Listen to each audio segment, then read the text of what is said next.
Identidade visual é, provavelmente, a área do design que mais movimenta grana no mundo inteiro. Somente em janeiro desse ano, mais de 350 mil empresas foram abertas. Se 1%, eu disse 1%, dessas empresas resolvesse procurar um designer para criar uma identidade visual, com certeza ia faltar design. Lembra que eu falei lá no comecinho que a gente tem um superpoder? Esse superpoder é o fato da gente conseguir alterar a percepção das pessoas. Percepção em relação a uma marca, a um produto ou a um serviço. Mas agora eu quero que você veja isso funcionando na prática.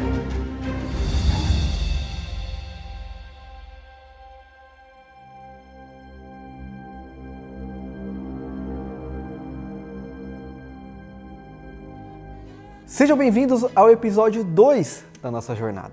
E nessa aula você vai aprender como as cores e as formas influenciam na nossa percepção. E não só isso, elas influenciam também na nossa decisão de compra e em milhares de outras decisões que a gente toma no nosso dia a dia.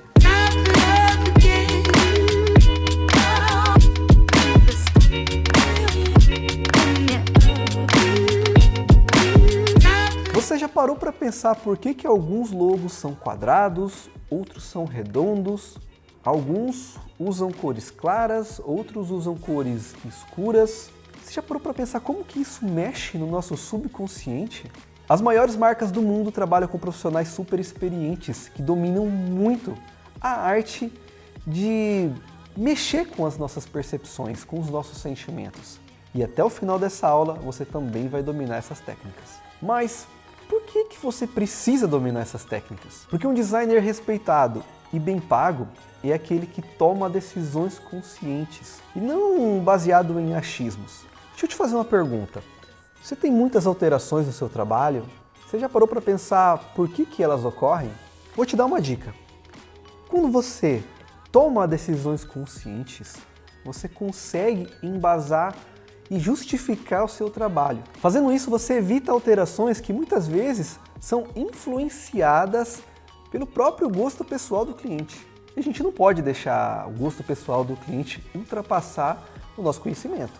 E olha só, eu não vou medir esforços para que essa seja a melhor aula de design que você já assistiu. Mas antes eu tenho alguns recados. Essa aula não é para quem acha que design é fácil, que realmente não é. Não é para você que acha teoria chata e quer logo partir para o software. Essa aula não é para você que quer ser só um apertador de botões. Não é para você que não gosta de estudar e não é para você que não quer se destacar e ter sucesso. Agora, se você quer construir uma carreira de prestígio, se você sabe que conhecimento tem valor e que você precisa investir nisso, porque é isso que você está fazendo aqui, investindo seu tempo em conhecimento, aí sim essa aula é para você. Meu grande desafio aqui é fazer com que você saia um designer melhor dessa aula. E caso você ainda não seja designer, que essa aula seja um primeiro passo para você iniciar os seus estudos. Olha para essa imagem aí. O que ela te passa? O que ela te transmite? O que você sente? Talvez repugnância, medo, perigo, alguma coisa não está certa. E esse símbolo foi criado justamente para isso. É um símbolo que fala sobre risco biológico. E geralmente ele está impresso ou colado em lixos hospitalares, em usinas nucleares, a gente vê muito isso. Então é um símbolo que realmente é para te afastar, para dizer que não é legal você mexer ou entrar naquela sala. Já esse símbolo aqui te passa uma ideia de amor, paixão, cuidado, carinho. Você percebeu que a forma anterior ela é mais pontuda, ela é mais áspera, digamos, e essa ela é mais fofinha? Isso tem uma explicação. Quando a gente olha para essas imagens pontiagudas, a gente percebe que a natureza está mandando um recado para a gente. Não mexe aí. E o primeiro símbolo que você viu é baseado nessas formas. Porque fazendo isso a gente consegue utilizar o nosso instinto de sobrevivência que a gente utilizou no decorrer dos anos, né, para conseguir interpretar aquele símbolo da forma correta. Não é preciso nenhuma frase, nenhuma palavra para dizer. Qualquer ser humano de qualquer lugar do mundo consegue fazer a leitura daquele símbolo. Agora dá uma olhada nessas imagens aqui. passa essa ideia de fofura, né, de carinho, enfim. E a gente consegue perceber que a diferença das imagens passadas para essa é que essas elas são mais fofinhas, são mais arredondadinhas, justamente para transmitir essa ideia de cuidado. Claro que às vezes a natureza pode enganar a gente. A gente vê aqui, por exemplo, um urso todo fofinho, todo arredondadinho, mas ele representa perigo. Talvez por isso muitos acidentes já ocorreram em relação a esses animais. Por talvez as pessoas acharem que, pelo fato dele ser fofinho, arredondadinho, ele não vai oferecer perigo. Então a gente aprendeu no decorrer dos anos, até por instinto de sobrevivência, que tudo que é pontiagudo é perigoso e tudo que é arredondado é seguro. Esse é o estudo do Boba Kik que provavelmente você já viu muito por aí. Qual que é a ideia aqui? Pegar pessoas aleatórias e perguntar para elas qual dessas formas é a boba e qual é o Kik. A maioria das pessoas vai responder que a forma arredondada é boba e a forma pontiaguda é Kik. Isso acontece porque a nossa cabeça faz uma relação entre forma e som. Essa imagem, por exemplo, quando a gente fala o bo, né, principalmente a letra B, a letra O, a gente precisa encher a nossa boca de ar. Então a gente acaba tendo essa sensação de algo mais rechonchudo, mais fofinho, mais agradável. E Kik, só de você observar o som, olha como ele é mais agudo, ele é mais áspero. Então ele está muito mais associado com a forma pontiaguda. Entender essas associações que a nossa cabeça faz com forma, som e cores é o que pode fazer muita diferença no teu trabalho. Portanto, é muito importante entender esses aspectos. Formas têm som, sabor e carregam percepções. Anota isso aí. Esse é um caso muito interessante desse chocolate, que é um chocolate britânico e muito querido pelos ingleses. Já está à venda aí há mais de 100 anos, já é tradicional, mas aconteceu uma coisa muito curiosa com esse chocolate aqui. Lá para 2010, essa marca de chocolate foi comprada pela Kraft. E eles resolveram alterar algumas coisas, como a embalagem. Olha como é que era esse chocolate antes da compra da Kraft. Ele tinha os bloquinhos com quinas vivas praticamente, né? Era bem mais quadradinho. Dá um close aqui para você ver. Isso é importante, tá? Agora, dá uma olhada como ele ficou. Perceba que ele ficou mais arredondadinho. E o que aconteceu? Quando essa mudança ocorreu, as pessoas começaram a relatar para a marca que eles mudaram a forma, que o chocolate tinha ficado mais doce. Eles juraram de pé junto. Disseram que o chocolate não tinha ficado mais doce, que eles não tinham mexido na fórmula, apenas no formato dos quadradinhos. Mas isso já foi suficiente para alterar a percepção desses consumidores. A percepção de que o chocolate tinha ficado mais doce. Por que isso acontece? Porque numa escala Boba Kik, quanto mais arredondadinho, mais doce, e quanto mais pontiagudo, digamos assim, mais amargo. Tanto é que as empresas que fabricam chocolate amargo fazem os bloquinhos com quinas vivas, né? Quadradinhos bem definidos. Porque eles sabem que quem compra um chocolate amargo quer de fato saborear um chocolate amargo. E essa característica visual vai ajudar nessa percepção. Repara que os chocolates mais docinhos, ali ao leite, são mais arredondadinhos e os chocolates amargos são mais quadráticos, digamos assim. Olha esse logotipo aqui, por exemplo, da Pampers. Ele é todo arredondadinho porque ele precisa passar essa sensação de cuidado, né? Principalmente para os pais. Agora, imagina se esse logo da Pampers fosse assim, todo pontiagudo. Será que ia causar uma boa percepção, visto que a gente está falando sobre fraldas? E o quanto isso iria impactar nas vendas desse produto? Claro que se fosse uma cerveja, por exemplo, daria para usar essa opção de baixo tranquilamente. Mas, nesse caso aqui, é importante pensar nesses aspectos da forma da tipografia.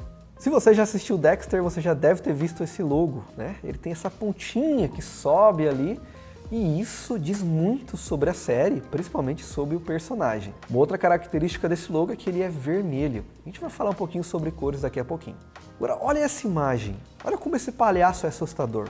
Tudo bem que a expressão do ator ajuda bastante, mas uma coisa que reforça essa imagem é o fato da maquiagem dele ser toda pontiaguda. Olha a parte dos olhos, da boca, como as terminações são fininhas, pontiagudas, lembrando uma faca, por exemplo. Quando você quer passar a imagem de um palhaço mais amigável, você usa esse tipo de maquiagem aqui, porque vai ajudar nessa percepção. Olha como é que é mais arredondadinho e tudo mais, traz outra percepção.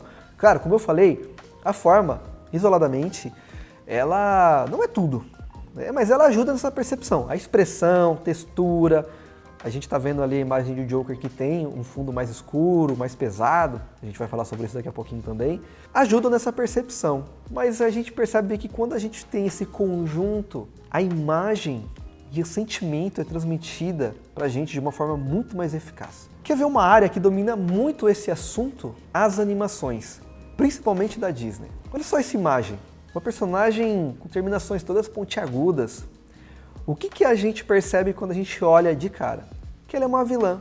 Ela representa algum tipo de perigo. É legal a gente fazer essa leitura em filmes, em desenhos animados, porque a gente consegue aprender muito com essa indústria que sabe muito sobre o que está fazendo. Principalmente em relação à personalidade de seus personagens. Aqui um outro exemplo, o Rei Leão. Olha como a figura do Mufasa é todo mais arredondadinho, enquanto do Scar é bem mais pontiaguda, bem mais agressiva. Agora chegou a hora da gente falar um pouquinho sobre a percepção que as formas nos transmitem. Vamos começar pelo quadrado. O que o quadrado transmite pra gente? Quais são os sentimentos? Quais são as atribuições? Vamos dar uma olhada? Estabilidade. Imagine se você colocar um quadrado, mesmo que se for numa descida, ele não vai sair rolando, obviamente. A gente faz muito essa leitura, mesmo que seja em 2D, né, que a gente está vendo um elemento chapado, a gente traz essa leitura para o nosso mundo real. Então o quadrado ele transmite essa ideia de estabilidade. Também transmite a ideia de peso, força, dureza, masculinidade, seriedade, confiança, solidez, racionalidade, do artificial, porque a gente não consegue encontrar essa forma exatamente na natureza, é muito difícil, né? E dureza. Então já começa a dica aqui. Se você está trabalhando com uma marca que tem alguns desses atributos envolvidos, talvez formas quadráticas que nas vivas, para o símbolo ou mesmo para a tipografia, pode ser muito bem-vindo. E o círculo, hein? O que ele transmite para a gente? Quais são os atributos? Vamos dar uma olhada? Naturalidade, afinal de contas, o círculo é a forma mais natural que existe. A gente encontra nas frutas, nos planetas, em vários lugares a gente consegue encontrar esse formato. Então, a gente consegue perceber que é um formato que traz muito disso, né? Movimento, continuidade, feminilidade, amistosidade, leveza, maciez, humanismo, fluidez e emoção. Dá uma olhada nesse gráfico. É um heredograma. Ele serve para a gente mapear, para a gente não, né? Para os profissionais da área, mapear heranças genéticas. E olha que interessante quando a gente olha para esse gráfico. O círculo representa a mulher e o quadrado representa o homem. Então a própria percepção de quem criou esse gráfico já veio à mente. Pô, o círculo é mulher, o quadrado é homem. Então já é algo que você pode pensar aí também para os projetos. Claro que isso não é uma regra, mas é algo que você pode sim considerar quando você estiver criando um logotipo, por exemplo. Como eu disse, a Disney tem muito a nos ensinar.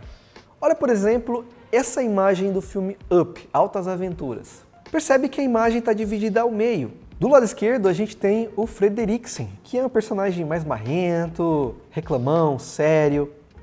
E olha como tudo do lado dele, não só os objetos, mas também a forma como o personagem foi desenhado, traz essa ideia do quadrado, né? Olha só, a cabeça dele é quadrada, a poltrona dele é quadrada, a xícara, o abajur. Agora vamos olhar do lado da Ellie, que tem essa ideia do feminino, mas também esse lado do carinho, da amistosidade, uma personagem mais simpática. Olha só como tudo do lado dela é arredondadinho. Junto com a narrativa, com a construção dos personagens, com os diálogos, as formas ajudam a gente a ir construindo a nossa percepção sobre os personagens. Isso é fundamental para a gente compreender a história da forma que ela deve ser compreendida. Então aqui está um bom uso do que a gente chama de shape language, né? Linguagem da forma. Não só a Disney, mas outras produtoras de desenhos, animações e até produtoras no setor do cinema, eles entendem muito disso aqui. Então é legal a gente beber dessa fonte, entender como funciona a percepção. Um outro exemplo aqui para vocês, o Detona Ralph, né? Então a gente tem um Ralph ali que ele é todo quadradão para representar força, dureza, mas para equilibrar, porque ele também é um personagem que tem uma certa simpatia ali e tal, ele não é um vilão, né? eles fizeram o rosto dele mais arredondadinho, justamente para gerar esse equilíbrio. Bom, a gente falou sobre o círculo, a gente falou sobre o quadrado, faltou o triângulo. Então, vamos dar uma olhadinha. O triângulo é muito interessante, porque quando ele está com a base no solo, digamos assim, né, com a base no chão, ele dá essa ideia de estabilidade e também a ideia de direção, né, de subida, tá? Acho que uma forma da gente entender como essa estabilidade é percebida é olhar as pirâmides do Egito. Elas estão aí há muitos e muitos anos, praticamente intactas, né? E elas só conseguem se sustentar porque elas têm essa estrutura da base maior do que o topo. E isso confere muita estabilidade para qualquer coisa, inclusive o empilhamento de frutas que a gente vê no supermercado. Já quando a seta está de lado, ela transmite essa ideia de direção. Praticamente só isso, a gente tende a entender que essa seta representa o lado que ela está virada, no caso aqui, da esquerda para a direita. Então ela traz essa percepção muito forte. Já quando ela está com a ponta para baixo e a base para cima, ela dá essa ideia de equilíbrio. Também dá esse senso de direção para baixo e tudo mais, porque o triângulo ele sempre vai, de alguma forma, causar essa percepção, mas ela também, nesse caso aqui, dá esse senso de equilíbrio. Já quando a gente tem essa estrutura aqui, a gente tem a ideia de expansão, de algo que está em crescimento. Bom, já vimos quadrado, já vimos círculo e já vimos o triângulo. Agora vamos dar uma olhada nas diagonais. Olha para essa imagem aí. Você é capaz de me dizer se esse carro está subindo ou descendo? É muito provável que você vai dizer que ele está subindo. E agora? Bom, agora o contrário, né? Provavelmente você vai dizer que ele está descendo. Agora, por que isso acontece? Vamos dar uma olhada. Quando a diagonal acontece da esquerda para a direita, a gente tem a sensação de que ele está subindo porque a nossa leitura é da esquerda para a direita. Aliás, essa diagonal se chama diagonal barroca e ela é utilizada no mundo da arte e nos tempos modernos, né? Também na área do cinema, fotografia, já ia há um bom tempo. Então é legal a gente construir aí essa percepção. E depois eu vou mostrar alguns exemplos de logotipos utilizando essas técnicas. E agora o carro está descendo, né? E você já entendeu por quê. Porque a nossa leitura, como eu já disse, é da esquerda para a direita, a gente tem essa sensação de que o carro está descendo. E essa diagonal, ao contrário da barroca, se chama diagonal sinistra, porque ela está descendo, ela está em queda. O local onde o carro está também altera muito a nossa percepção. Quando eu coloco ele no comecinho da rampa, eu reforço ainda mais a ideia de que ele está subindo. E o contrário também é verdadeiro, né? Quando eu coloco ele lá no comecinho e deixo mais espaço para frente, eu dou ainda mais essa percepção de que ele vai complementar aquele caminho, né? Que ele vai se movimentar para aquela direção. Vamos para o nosso primeiro exemplo, né? A gente tem esse logo que é de um banco muito conhecido. E qual que é a imagem que um banco quer passar para os seus clientes? Estabilidade, seriedade, né? Que se trata mesmo de uma empresa sólida. Então aqui você consegue compreender por que o quadrado foi a escolha feita pelo designer para transmitir justamente esses atributos. Agora, se a gente olhar dentro do quadrado, o que a gente tem? Uma diagonal barroca, ou seja, uma diagonal de ascensão, de crescimento. Então a gente viu aqui aplicado dois conceitos funcionando super bem. Como eu disse, isso aqui não é feito por acaso, esse símbolo foi feito por designers super experientes. E se você não sabia disso até aqui, agora você já sabe. E vai poder utilizar esses princípios nos seus projetos também. Um outro exemplo de um logo de um banco, então você vê essas quinas vivas, né? Uma coisa mais reta.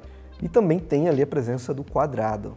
O símbolo do HSBC também a gente consegue encontrar as setas, como eu falei, indicando direção, expansão, mas também, se a gente for olhar ali no meio, a gente tem também o quadrado. Olha que interessante. Um outro exemplo, quadrado, é a Microsoft, né? Utiliza praticamente 4 quadradinhos ali, consegue passar essa percepção de seriedade, de uma empresa sólida, que de fato é, mas também traz um pouquinho de alegria, de descontração, de jovialidade através das cores. Mas isso a gente vai falar daqui a pouquinho. Esse símbolo, talvez você já saiba, é de uma empresa de amortecedores. E o que você quer transmitir é uma marca que fabrica amortecedores, confiança. E por isso, formas retas aqui são super bem-vindas, então foi super assertiva a decisão do designer nesse exemplo. Aliás, símbolo criado por Alexandre Vonner, né? Um mestre aí, então não podia ser diferente. Agora vamos dar uma olhada na Nike. Olha como é que a gente tem essa ideia de movimento, né? A gente sai lá de uma pontinha e vai para outra. E perceber um outro conceito utilizado aqui, além do movimento? A diagonal barroca. Então o símbolo da Nike não desce, ele está simplesmente fazendo o movimento para subir. Uma outra coisa interessante de você observar nos seus logos é a silhueta. Perceba esses símbolos aqui, olha como eles têm a silhueta circular. Eu costumo dizer que isso é uma receita de sucesso, né? Qualquer desenho que você colocar dentro de um círculo vai dar certo, porque o círculo é uma forma muito amistosa, né? Muito bem aceita. Então olha quantos logos utilizam a silhueta redonda, circular, né? Um círculo perfeito. Eu poderia colocar milhares de outras aqui, que tem muitas, mas aqui já dá para você ter uma ideia. Então fica muito legal utilizar a silhueta circular, porém é interessante a gente observar que essas diversas outras silhuetas, diversos outros shapes, trazem um olhar mais interessante também. Então, não se apegue tanto às regras. É importante saber as regras para você conseguir dominar, entender o processo criativo, entender, direcionar o teu projeto de uma forma mais consciente, mas não se apegue tanto a isso. Você está vendo aqui logos com silhuetas variadas, mas que são muito interessantes e, para não dizer, icônicos. Agora a pergunta é, o que é um bom logo? O que caracteriza um bom logotipo? Vamos dar uma olhada. Primeira regra de um bom logotipo, ele é simples e memorável. Um bom logotipo é aquilo que sobra quando não se pode tirar mais nada. A simplicidade faz com que a gente memorize algo muito mais rápido. Memorização é importante e quanto mais elementos você tem, maior o tempo de memorização. Eu adoro esse estudo aqui, chamado Branding in Memory. Uma empresa chamada Science fez um experimento curioso.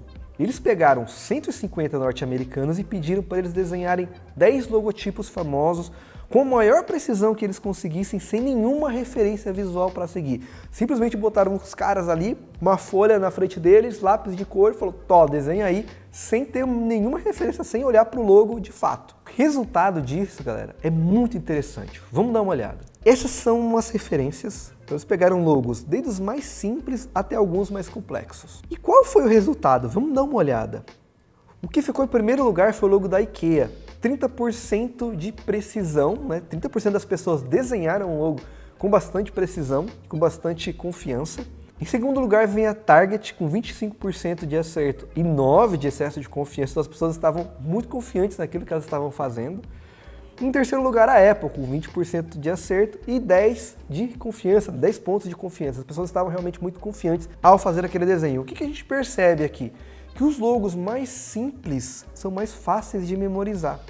Existe um princípio, e eu não levo isso muito à regra, acho que você também não deve levar, que é, um logo bom é aquele que a pessoa olha algumas vezes e já consegue rabiscar em um papel. Eu acredito até que esse estudo foi baseado nisso. Não, como eu disse, não é algo que você vai levar para a vida, mas acho que é um bom indicativo. A galera conseguiu desenhar esses logos que são super memoráveis de forma muito mais rápida. Agora vamos ver o oposto, né? Os mais difíceis. Então a gente tem figurando ali em nono lugar, da Foot Locker, realmente é difícil de desenhar, né? 8% das pessoas acertaram com 1 de excesso de confiança. Porra, é uma ilustração praticamente, né? Eu sei que é muito memorável isso aqui, mas é difícil de reproduzir, apesar disso. E o da Starbucks também, que é difícil. Eu sei que as pessoas já memorizaram, a empresa está aí há muitos anos, mas ó, só 6% das pessoas conseguiram e 12% de excesso de confiança. E o que a gente consegue entender aqui? Tudo bem, são empresas grandes, que são empresas de sucesso, tá? Isso a gente não discute. Mas a gente percebe que quanto mais complexo o teu logo, o teu símbolo, mais difícil de memorizar.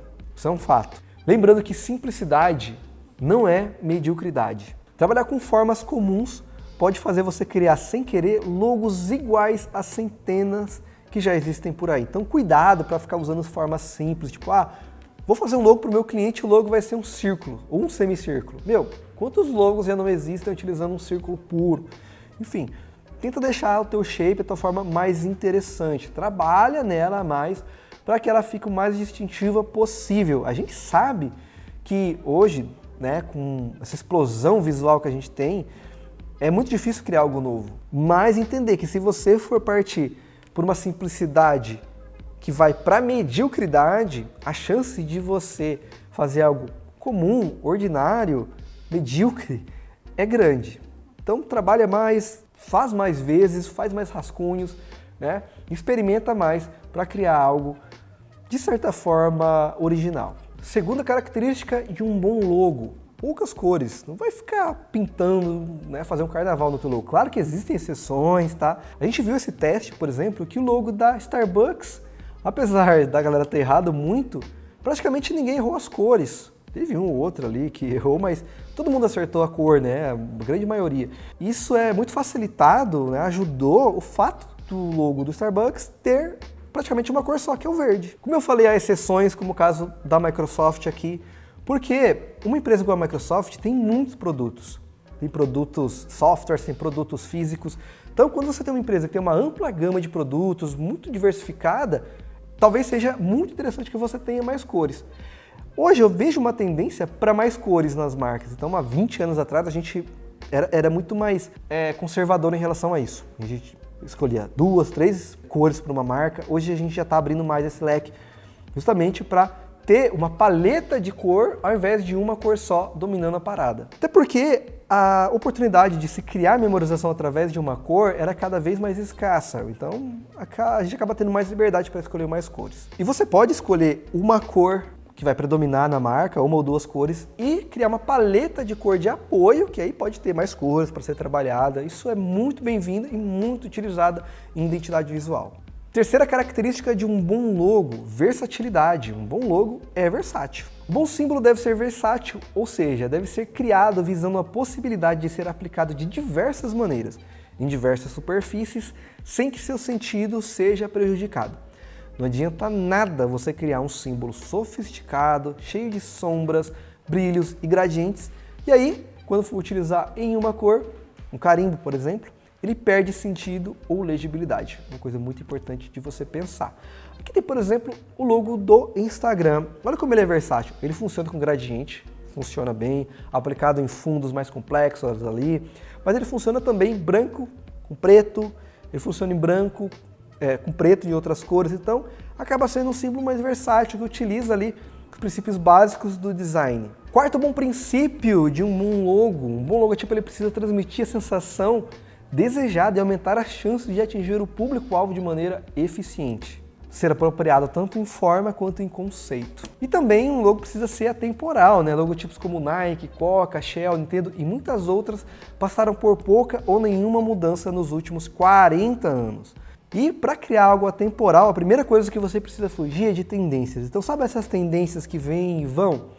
Agora a tendência é 3D, agora a tendência é gradiente, agora é isso, agora é aquilo. Tenta fugir um pouco disso quando você está trabalhando com marcas. E mesmo se você quiser utilizar essas tendências, você pode. Quero fazer um logo em 3D. Legal, dá para fazer, pode ser muito interessante dependendo do meio de distribuição e de aplicação, mas pense que isso não pode limitar. Você tem que ter uma versão além do 3D, em 2D para aplicações específicas. É muito importante pensar nessa realidade. Claro que muitas coisas devem ser observadas em um projeto de identidade visual, porém, a gente precisa ficar de olho aí, não só no presente em que a marca está inserida, mas no futuro, porque a temporalidade é um dos bons princípios do design. Sexta característica de um bom logotipo é que ele precisa carregar algum significado, né? Por menor que seja. Além dos fatores estéticos e funcionais, é importante que o símbolo /logotipo carregue valores e conceitos da empresa ou do cliente. Ele tem que contar uma história, mesmo que de forma breve e abstrata.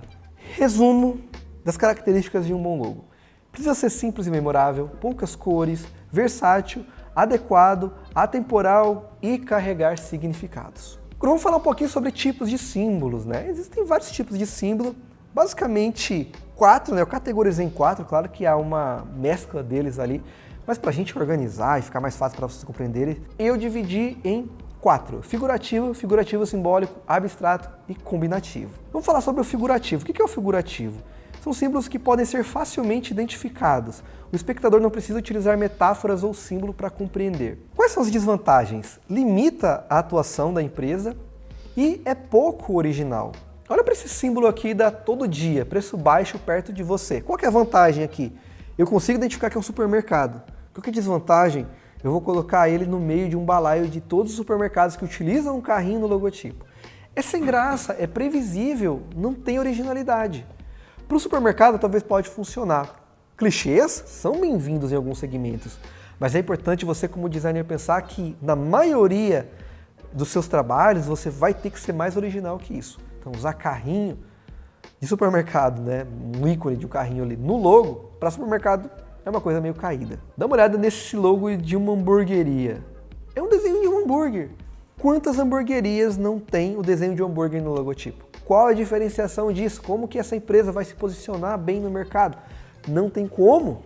Então já está fadado, essa marca, né? Ela já está fadada a ser colocada na mesma caixa pelos consumidores de uma determinada empresa. Pô, às vezes um lanche barato, um lanche que não é bom, né? Um hambúrguer, no caso. Então é preciso ficar de olho nesses aspectos para que você não vá tanto para o clichê e acabe prejudicando o posicionamento de uma empresa. Mas em alguns momentos, como eu falei, você pode usar. E quando você usar esses clichês aí de segmento, né? Quando a localização for importante. Pensa bem, o teu cliente é uma cafeteria localizada na beira de uma estrada onde os carros estão passando a 80 por hora. Eles precisam saber previamente, sem pensar muito, que aquilo é uma cafeteria. Talvez utilizar o símbolo de uma xícara, por mais clichê que seja, ou de um grão de café, no logotipo desse teu cliente, vai trazer uma vantagem competitiva para ele. Porque as pessoas vão saber, logo de cara, que ali tem uma cafeteria. Então pode ser uma vantagem competitiva. E é você que tem que analisar isso. Segundo motivo, né? Segundo aí, um argumento que você pode utilizar os clichês, né? Um redesign. Por exemplo, se é uma cafeteria, continuando com o mesmo exemplo, né? Que já usa uma xícara no seu logo, já construiu uma reputação através daquela xícara. Será que é legal mexer? Talvez não, então tem que considerar isso também, né? O redesign, de repente, manter esse elemento. Mas se você tiver que usar, estiliza. Deixa a xícara diferente, não vai fazer igual a milhares de ícones que tem por aí. Deixa um pouquinho mais simpático, um pouquinho mais robusto, enfim, de acordo com os atributos da marca, cria um desenho que seja interessante, que fuja um pouco do comum. Aqui a gente tem um exemplo de um case que utilizou um desses clichês, mas para mim é bom. Primeiro porque aqui a gente vê um resgate do logo lá dos anos 70, 80, se eu não me engano. Aqui passa a ideia de hambúrguer, é óbvio, e isso para o Burger King pode ser uma vantagem, principalmente quando você está passando rápido por algum lugar, você vê, pô, ali tem um lugar que vende hambúrguer. Tudo bem que o Burger King já é muito conhecido, não precisava desse pãozinho em cima e embaixo para representar o hambúrguer, mas eu acho que em algum momento isso aqui trouxe uma vantagem competitiva muito grande para o Burger King. Isso aqui, esse desenho também respeita a história do Burger King, então é um redesign que respeita a história construída lá na década de 70, 80 e também traz essa ideia de lanches grandes, né? Lanches robustos, né? Pela tipografia ser mais gordinha, o lanche ser alto e tal, também traz essa ideia, que é um dos grandes argumentos do Burger King frente aos seus concorrentes, né? Tem um lanche maior, por exemplo, ele fala que o lanche deles é maior do que o do McDonald's.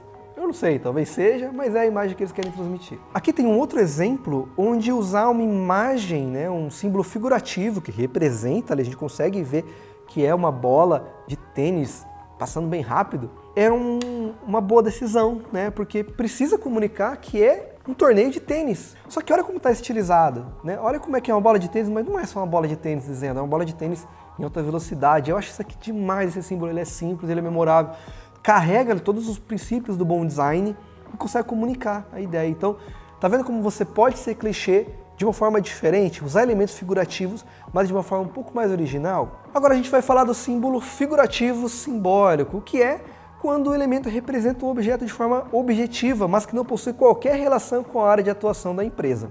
Então o que a gente viu? A gente viu o hambúrguer para o Burger King, e ele realmente vende hambúrguer. A gente viu uma bolinha de tênis representando um torneio de tênis, mas, por exemplo, a Apple, a gente consegue identificar claramente que é uma maçã, mas a Apple não vende maçã, a Apple vende computadores. Então, isso é legal, porque traz originalidade. Você está representando um objeto de uma forma figurativa, identificável, mas que ela não tem nada a ver com o segmento. E isso traz uma originalidade muito grande. Muitas vezes a ver com uma questão de princípios da empresa, de atributos, de qualidade. Então a Apple tem ali a maçã que representa algo no sentido de inovação e tudo mais. Há várias teorias em relação a isso, mas ela traz essa ideia da maçã. Da mesma forma que a Puma não trabalha com felinos, né, um zoológico ou algo do tipo. mas tem um puma ali desenhado, mas também para representar velocidade, precisão, coisas nesse sentido, pra você conseguir entender. Então, ele colocou um animal para representar os atributos que o animal tem, trazer esses atributos para a marca. Isso é algo muito interessante de você pensar também. Agora vamos falar um pouquinho do combinativo, né, que nada mais é do que dois elementos combinados, dois elementos figurativos combinados, criando uma terceira figura. Porque no design 1 mais 1 não é 2, 1 mais 1 é igual a 3. Quando você junta dois elementos, você tem um terceiro elemento distinto dos dois elementos que formaram este terceiro. Não sei se eu consegui ser claro, mas por exemplo, olha aí, ó, aqui a gente tem um símbolo. A gente consegue identificar isoladamente que é um livro e um coração.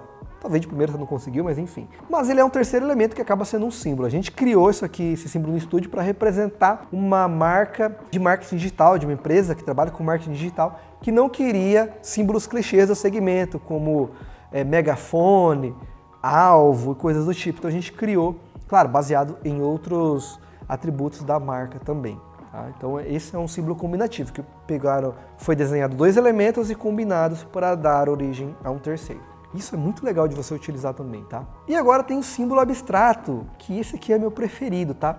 É quando o elemento representa um objeto de forma totalmente subjetiva, que você nem consegue identificar o que é, o que está representando. Passa a ideia, transmite um sentimento, mas não é claro, né? Você não consegue bater o olho e falar, é isso. Quais são as vantagens? Originalidade, é muito original, e abre espaço para múltiplas interpretações.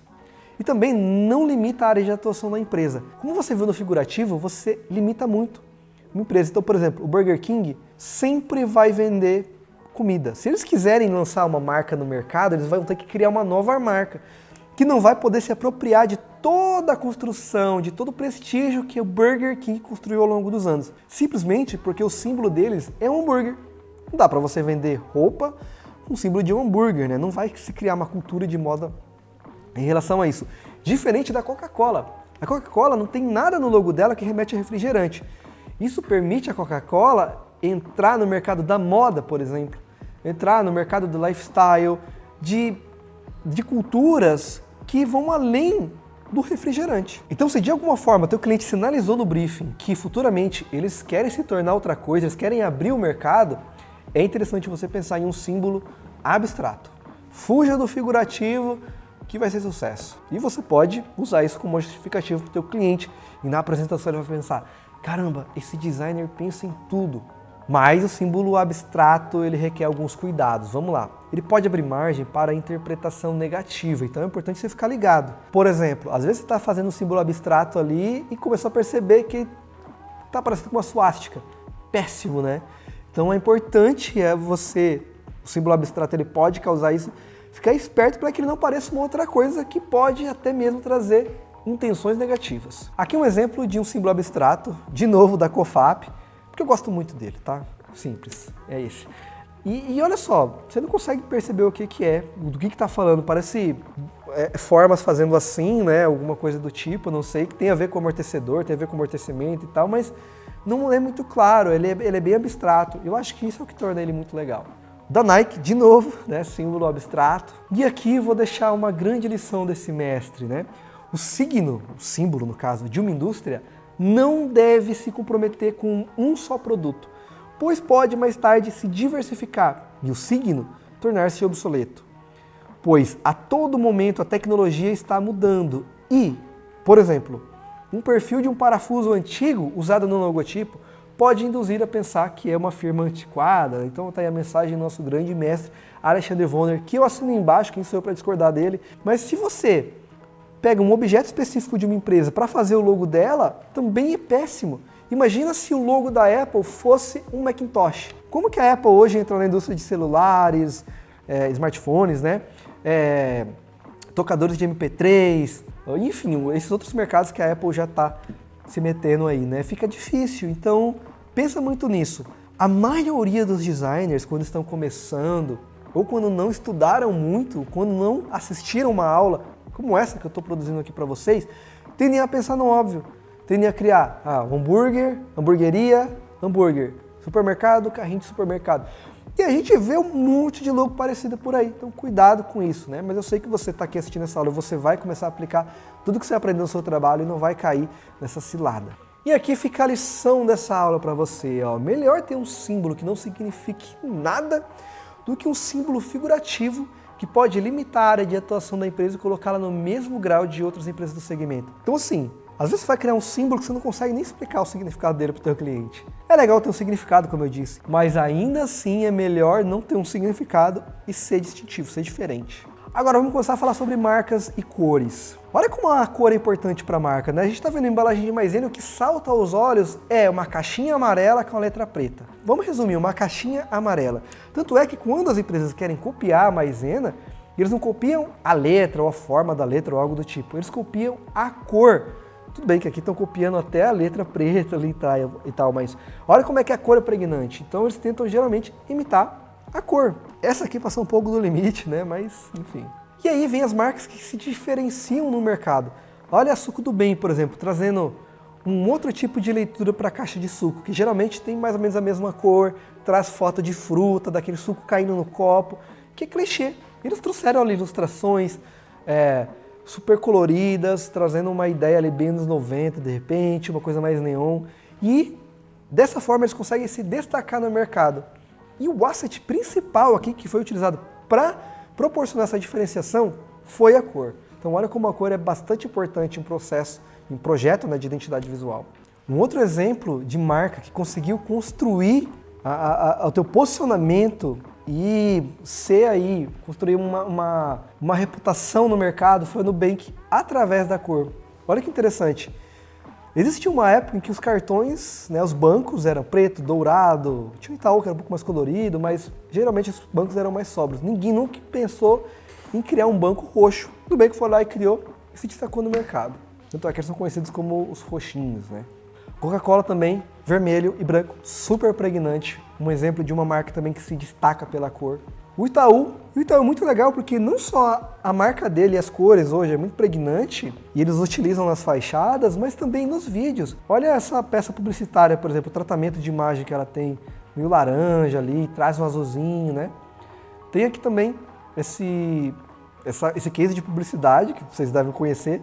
Olha como eles trazem um azul ali de fundo, mas olha como é que o laranja está presente ali num detalhezinho. Um outro exemplo aí, né, a gente tem ali no fundo o azul e um chale, alguma coisa ali na senhora, laranjado. Então, isso tudo é super bem pensado para te trazer essa ideia, para começar a martelar na tua cabeça, enfiar na tua cabeça. Laranja e azul é Itaú. Diga-se de passagem, eles conseguem isso com muito sucesso. Até no vídeo do Porta dos Fundos, que eu estava assistindo sem saber que era um comercial do Itaú, né? Não era um comercial, era um patrocinado, né? Então eu tava olhando, assistindo o vídeo e falei, caramba, velho, Itaú, olha como é que isso já tá muito pregnante na minha cabeça. Falei, porra, Itaú. E no final das contas era uma publi, né, uma parceria paga com o Itaú. E eu já consegui identificar de cara. Olha o poder que tem você estar aí sempre trabalhando essa questão das cores. Aqui é muito interessante porque a TIM, as cores da TIM já estão tão bem trabalhadas no nosso subconsciente que eu olhei essa imagem aqui no primeiro momento e achei que era uma peça da TIM. Tudo bem que ali no topo começa com Time, que as primeiras letras coincidem com TIM, tem um vermelho, mas que não tem nada a ver com a empresa TIM, mas as cores nos remetem a isso. As cores influenciam o ser humano e seus efeitos, tanto de caráter fisiológico como psicológico, intervêm em nossa vida, criando alegria ou tristeza, exaltação ou depressão, atividade ou passividade, calor ou frio, equilíbrio ou desequilíbrio, ordem ou desordem, etc.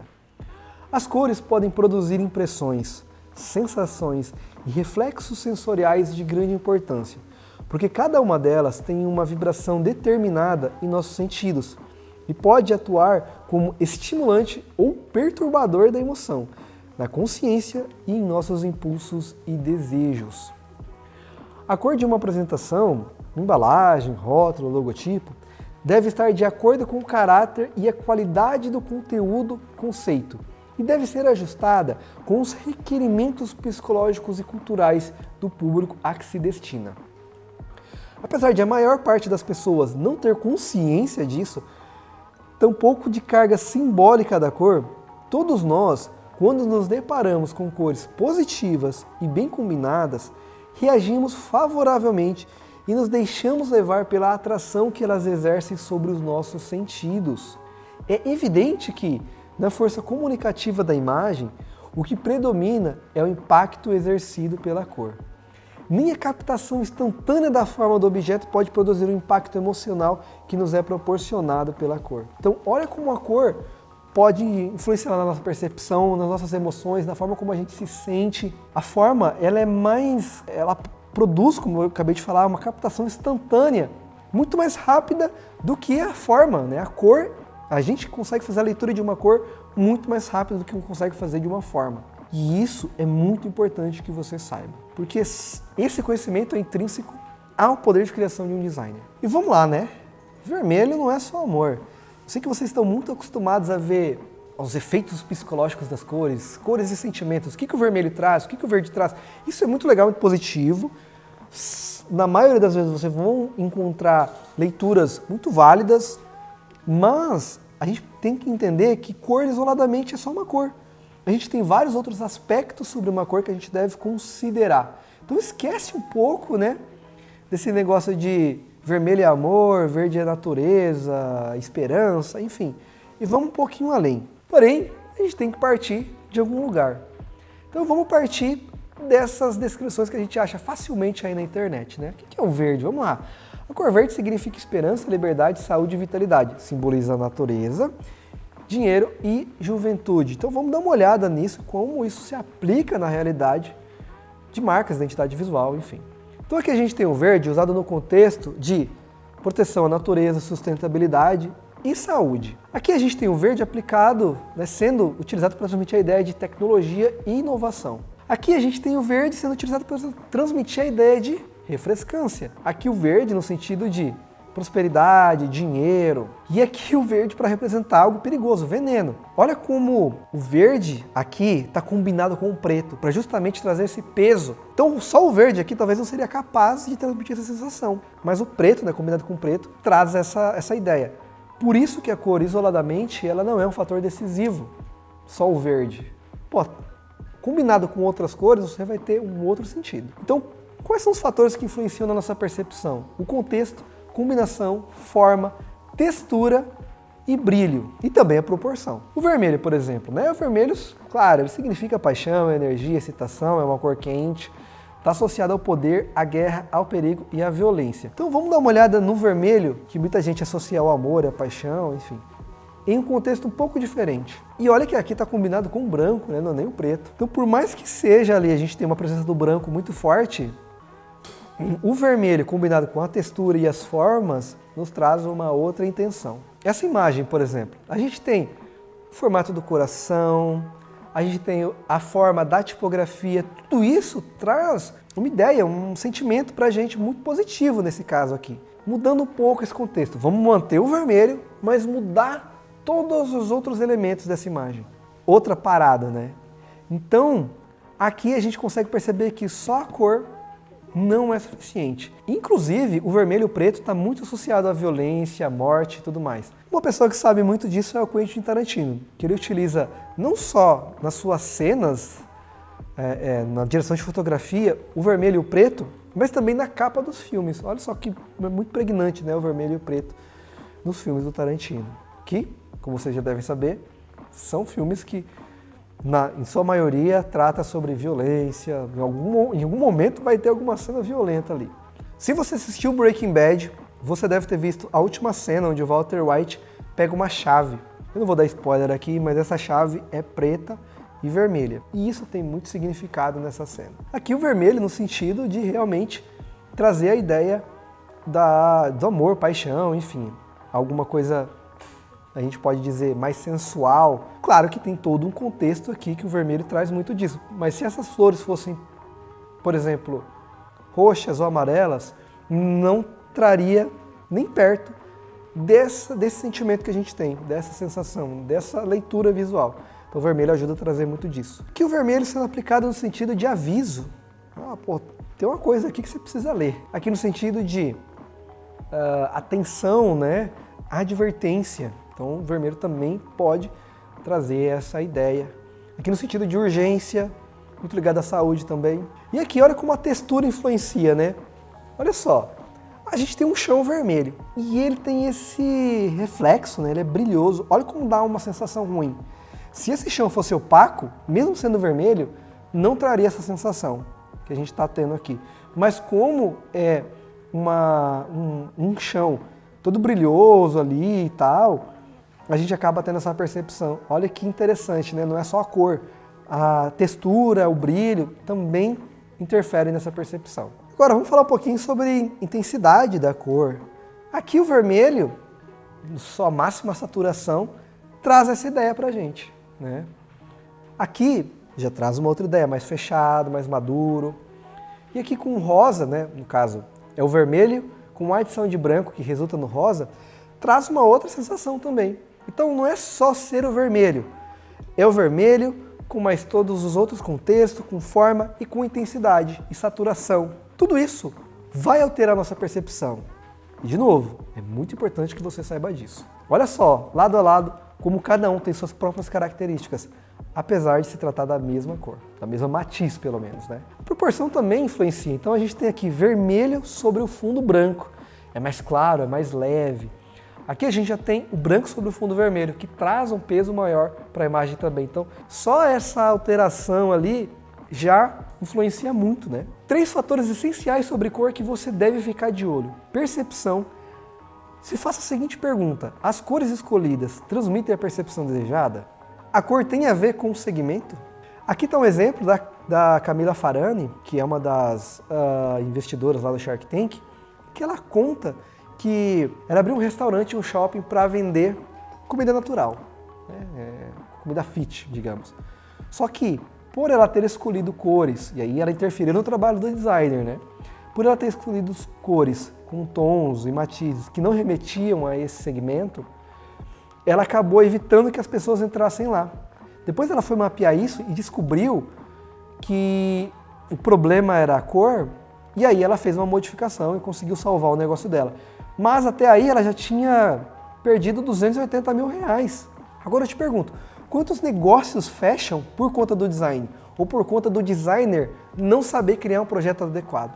Um exemplo disso é esse estabelecimento aqui que tinha na minha cidade. Tinha porque ele fechou. Olhando logo, o que você me diz? Vai, vamos fazer esse exercício. Parece um lugar ali. Bom, tá escrito chefe, então deve ser algum lugar que tem comida para vender. Mas que tipo de comida? É comida popular? É salgadinho barato? Eu acho que sim, fast food, né? Alguma coisa desse tipo. Porque remete a isso, a cor e tudo mais. Mas não. Essa loja aqui, ela trabalhava com ticket mais alto que os outros lugares. Então eles queriam construir uma percepção de valor alta. Mas com esse design aqui, não é possível. Teve amigos meus que inclusive foram nesse lugar já e falaram, meu, achei que lá era baratinho as coisas, e cheguei lá, era mó caro, porque o estabelecimento, através das cores, das formas, estão transmitindo essa sensação. Então aqui é um caso de uma infelicidade. Esse negócio fechou, e é muito provável que os donos não conseguiram identificar que o problema foi o design. Então, design é uma coisa que influencia muito os negócios, então é preciso saber, né, identificar isso para evitar também, né? Então olha aqui, esse aqui é um post do Facebook que eu tirei de quando eles ainda estavam em funcionamento. Olha só, eles estão tentando aqui trazer para um lado mais elegante, mas não tem como, porque olha o logo, né? Atrapalha a comunicação. Então eles não estavam tendo sucesso em transmitir essa ideia de sofisticação. Acabava causando uma insatisfação em quem entrava ali e via que era um valor mais alto do que eles esperavam, e fazia com que quem estivesse disposto a pagar o valor mais alto não entrasse nesse estabelecimento. Então fica aí uma grande recomendação e uma dica para vocês sempre pensarem. Design faz parte de uma estratégia de negócio e pode levar um negócio a sucesso, mas também pode levar um negócio à falência. Claro que isoladamente o design não tem todo esse poder, mas ele interfere muito em todos esses aspectos. Segundo ponto, você precisa pensar na estratégia dessa marca. As cores escolhidas são diferentes o suficiente para colocar a marca em outro ambiente, então fazer uma comparação com os concorrentes para ver o quão está se diferenciando é muito importante. E também se elas possibilitam oportunidades de negócio, assim como o Nubank, né?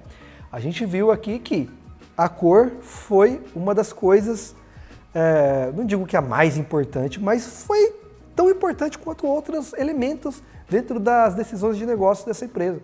E colocou ela realmente num patamar de interesse diferenciado em relação aos outros cartões. Aqui está outro exemplo também de uma marca que usa uma cor que geralmente não estava associada ao luxo, ao requinte, ao alto poder aquisitivo.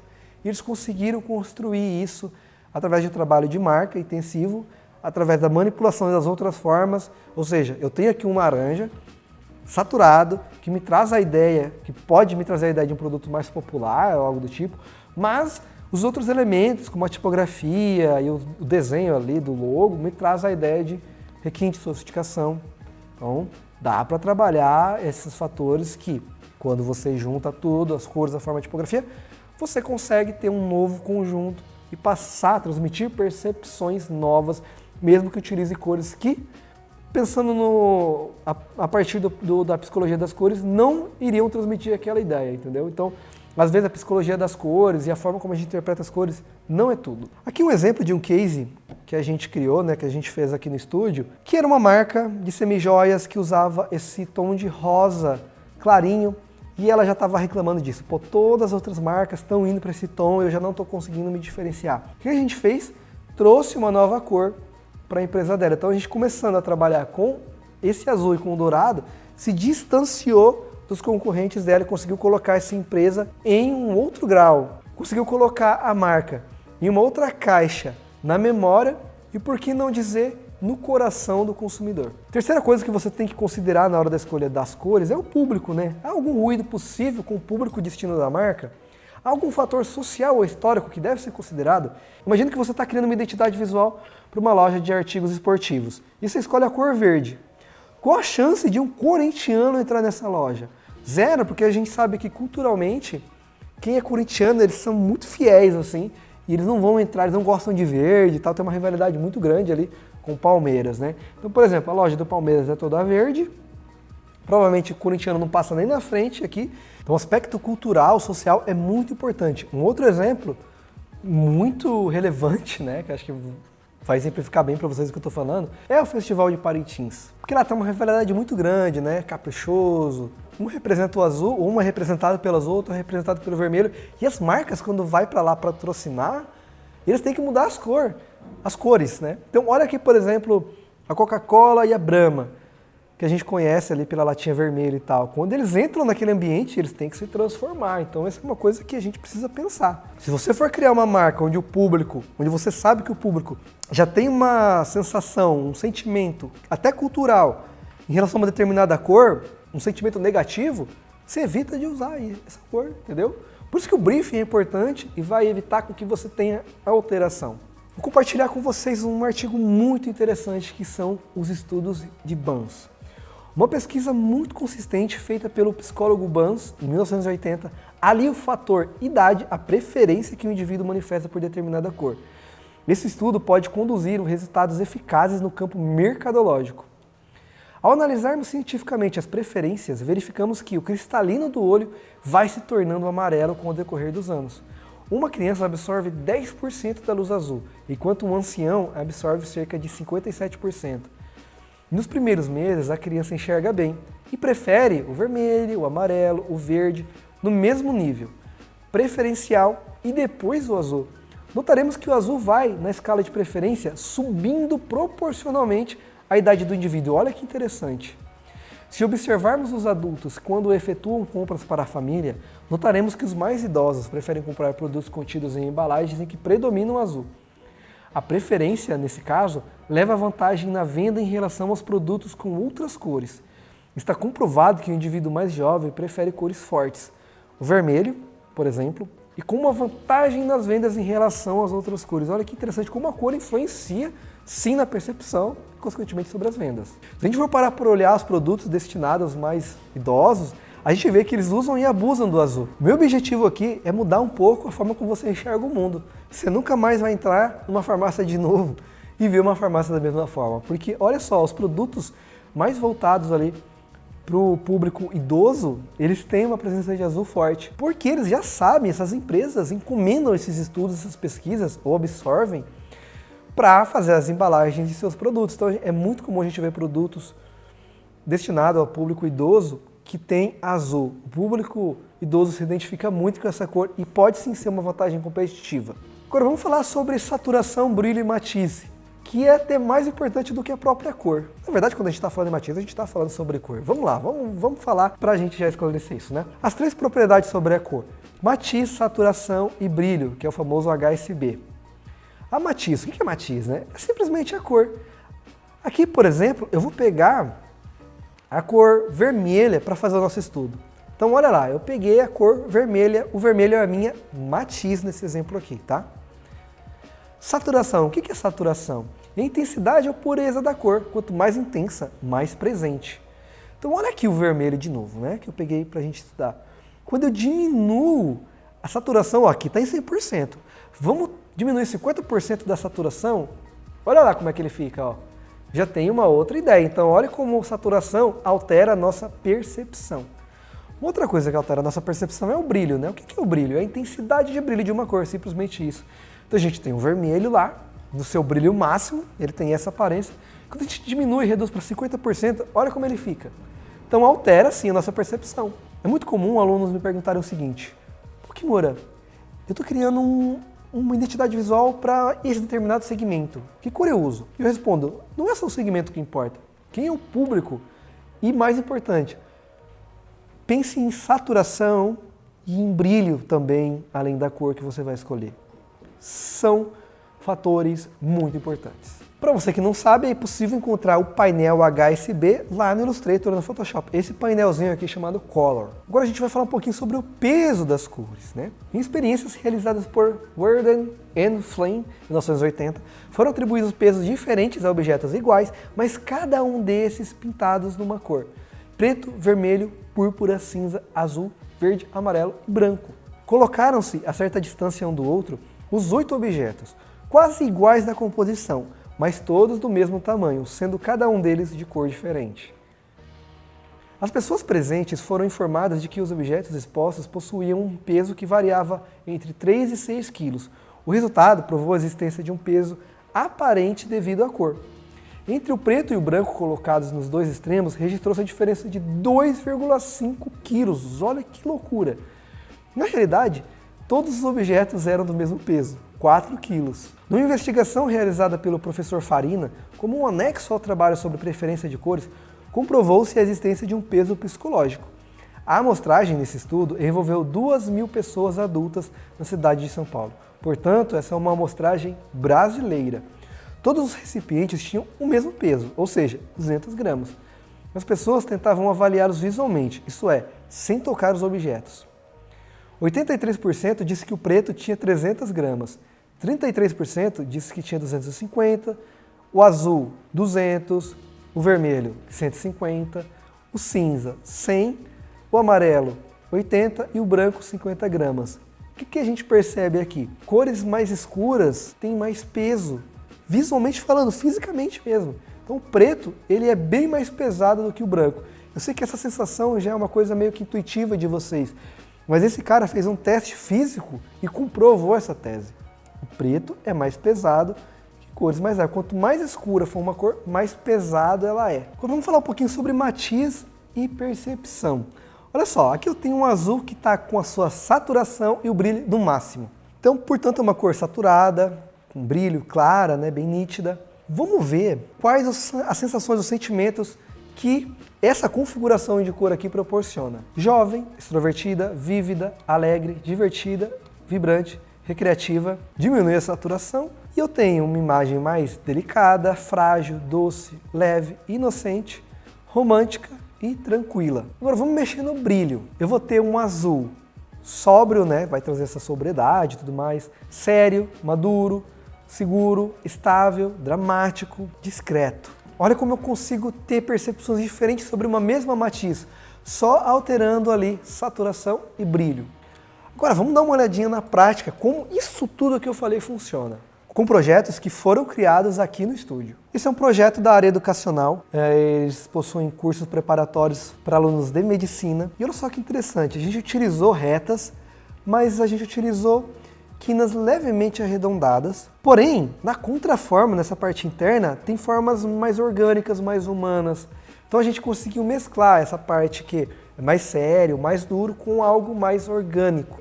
Entender a forma, entender essas percepções, faz você ser um profissional que vai conseguir acertar mais no seu design. Falando sobre as cores, a gente tem um azul super clarinho para trazer essa ideia de tranquilidade, mas a gente tem também um azul super profundo para trazer essa ideia de autoridade, seriedade, que é muito necessário para esse tipo de negócio. Então já fica a dica aí para vocês. Às vezes uma marca, ela quer passar a ideia de ser uma marca madura, de passar autoridade, mas ela também quer ser vista de uma forma moderna, jovem, que era o público deles. Então dá para você ter cores mais sóbrias, mais escuras, mas trazer essa jovialidade, essa energia de uma outra forma. Aqui a gente tem cores claras, a gente tem cores mais saturadas, a gente tem cores sem brilho também, que é o caso do azul mais profundo. Dá para criar essa mescla e a marca fica muito mais rica dessa forma. E outra coisa legal desse projeto é que a gente também utilizou ilustração, que traz também muito dessa ideia de jovialidade para contrapor ali com aspectos mais sóbrios da marca. Aqui a gente tem um exemplo de uma marca que, como eu já falei, eles queriam fugir desse clichê de elementos comuns, megafone, cores menos saturadas ali do marketing digital, né? Aquelas cores, aqueles tons meio xoxos, assim, eles queriam algo jovem, dinâmico, diferenciado. E a gente trouxe esse símbolo que já traz essa ideia, né? Mais arredondadinho, já traz a ideia do Buba, né? Que a gente já viu. Cores muito saturadas, tem umas cores mais profundas ali também, tem o preto, mas é um projeto que traz um colorido mais saturado, que é uma cor que tem que trazer essa energia, e a gente tem um projeto super adequado para o público-alvo. Aqui temos o projeto da Francisca, que quando a gente olha para o símbolo, a ideia era passar elegância e tudo mais, sofisticação, a gente consegue isso através desses traços retos, mas que também tem essa pegada mais orgânica, mais arredondadinha, mais fofinha, através de alguns arredondamentos que você vê em alguns momentos ali da forma. E a gente trabalhou com os tons mais claros para trazer essa coisa do feminino, da tranquilidade e também da elegância. Deixa eu perguntar para você está curtindo essa aula? Se você ficou até aqui, eu imagino que você tenha aprendido muito, muito, muito. Então, eu vou pedir um favor para você.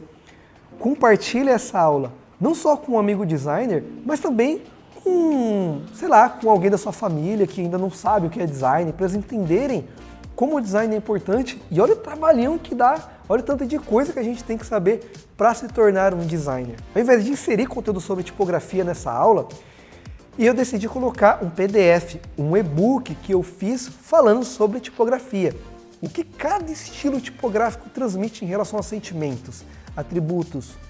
Vou deixar em algum lugar aqui dessa aula ou vai estar disponível no grupo, enfim, de alguma maneira você vai ter acesso a esse PDF, tá bom? Mas para deixar claro, a tipografia não é porque ela não está aqui que ela é menos importante, ela é extremamente importante, super importante, mas eu decidi não falar sobre a tipografia nessa aula para a gente não se estender muito. Por outro lado, você vai ganhar um presente aí, um e-book, um PDF, para você ler e estudar sempre que você precisar. Uma outra coisa que eu vou deixar disponível para vocês é um briefing já respondido de uma marca fictícia para vocês criarem um projeto de identidade visual. Eu acredito que com tudo que vocês aprenderam aqui, vocês já são capazes de pelo menos dar um start em um projeto de identidade visual. Então o que eu vou deixar aqui é um briefing resumido, é um briefing só para estudo, não é um briefing que tenha a profundidade e a complexidade de um briefing que a gente faz e utiliza aqui no nosso dia a dia, no nosso estúdio. Não é, mas ainda assim é um briefing que vai te ajudar a estudar, entender pontos fundamentais de um projeto de design, de identidade visual. O projeto de identidade visual, basicamente, ele é formado por 3 etapas: entendimento, criação e entrega. Praticamente todo projeto de design é composto por esses 3 fatores, por essas 3 etapas. E é na próxima aula que a gente vai falar sobre as 3 etapas. Então é legal que você baixe o briefing, pratique, comece a criar o seu projeto e na próxima aula a gente vai fazer um alinhamento de ideias. Eu vou comparar o projeto que eu fiz aqui, e você vai poder comparar, na verdade, o projeto que você fez aí com o projeto que eu fiz e ver se as decisões que você tomou estão alinhadas comigo e com todas todo o conteúdo que você viu aqui. Então é isso, baixe os materiais, baixe o briefing, faça teu projeto e na próxima aula a gente vai validar ele, a gente vai ver como é que você, enfim, se as suas decisões foram tomadas com sabedoria, mas eu imagino que foram sim. E se quiser postar esse projeto lá no Instagram e me marcar, fica à vontade, @Marcelo Kimura Design, tá? Tudo junto, aliás, aproveita para me seguir lá no Instagram. Beleza? Eu vou ficando por aqui, um grande abraço, até o nosso terceiro episódio.